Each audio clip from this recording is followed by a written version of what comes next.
ipasok po muna natin si Arles de los Santos na mag-uulat naman ng live mula sa Sandigan Bayan kung saan nagpunta doon si Senador Jinggoy Estrada. Go ahead, Arles. Ano nangyayari? Joey, Chiki at Marcel, nandito nga tayo ngayon sa Sandigan Bayan. No? Ito ay malapit doon sa division. Ito yung division ng Telegraph Fort na nag-issue nga ng arrest warrant laban kay Senator Jinggoy Estrada at mga 5:57 p.m. ay dumating nga itong si Estrada kasama ang kanyang mga kaanak dito para sa inaasahang return of warrant at profiling sa kanya kaugnay ng kasong plunder at graft. Doon pa din sa matapos nga i-rekomenda ng Department of Justice at ng Office of the Ombudsman ang pagkakaso sa kanya kaugnay ng flood control scandal ng ating pamahalaan. Si Senator Jinggoy Estrada, tingnan natin kung makutunan natin ng maayos. No? Ito, so sana lang mag-zoom in.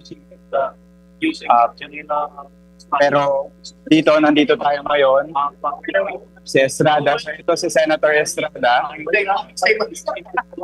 Kung saan nga, kanina pa siya nakaupo dyan, naghihintay ng kanyang tema para ma-accommodate, no? And mataas actually yung seguridad dito, hindi tayo basta-basta na pinapayagan. So ito muna natin sa Senator Estrada. Arles? So medyo siksikan lang dito ngayon. Medyo siksikan lamang tayo ngayon dito, Joey, Chiki at Marcel, dahil lahat nga ay inaabangan. Pinapayuan din yung ating mga kapatid dito sa media na medyo distansya ng kahit konti dahil mataas nga yung kanilang seguridad. No? At kung maaalala natin, medyo naghina ang ating internet. Hindi. Oo, Can you okay hear lang, us? malinaw, Pwede. Arles. Malinaw ka, Go Arles. ahead. Pero Arles, para lang mas malinaw, no? Bakit pumunta exactly si Senator Jinggoy Estrada dyan? Para lang sa kaalaman ng lahat. Well, inaasahan natin, Chiki, na pagkatapos nga maibigay sa kanya o yung warrant of arrest at yung kanyang pagsuko, ay return of warrant naman yung gagawin. At yung bukod doon, yung commitment order kung saan nga mananatili itong senador. At kabukod dyan, yung profiling nga, kung saan kukunin yung kanyang mga fingerprint and then kukunin siya ng larawan bago nga ito formal na ibigay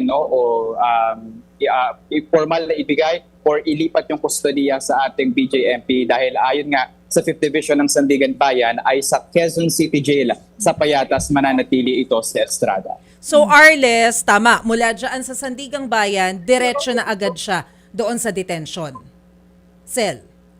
Yes, ayan ang ating inaasahan. Ayan ang ating inaasahan kasi doon mismo sa kaparehas na establishmento kung saan ngayon ay nananatiling nakakulong si dating Senador Bong Revilla. Arles, sino-sino pa yung nakikita mo nakasama dyan ni Senador Jinggoy?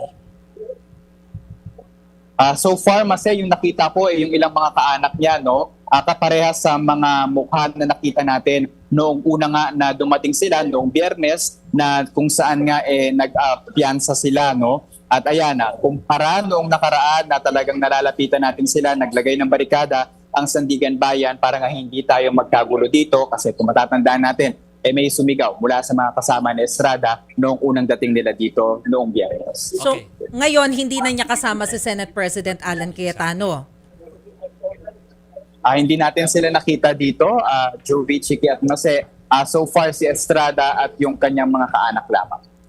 Okay.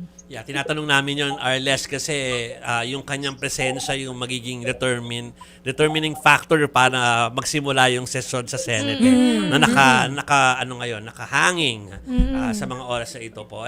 Pero anyway, Arles, sige, mag-cover ka na muna dyan at balikan ka namin pagka merong update kung paalis na dyan si Senator Jinggoy Estrada. Okay, maraming salamat. Yan po si Arles de los Santos, ang ating mobile journal na naka-assign ngayon dyan sa Sandigan Bayan, Mase. Oo, pero para lang sa kaalaman ng mga kapatid natin, yung Sandigan Bayan po kasi, stricto talaga sila dyan pagdating sa hearing. Hindi Of talaga course. nakakapasok doon sa loob mismo ng korte yung mga cameraman. Bawal din mag-video inside the court. Hanggang Kaya labas nakaw, lang po oo. talaga. Kaya kung Panakaw, makikita nyo, yun, from outside yung video ni na Arles, ang pwede lang gawin kapag nandun ka sa loob ng korte, magsulat.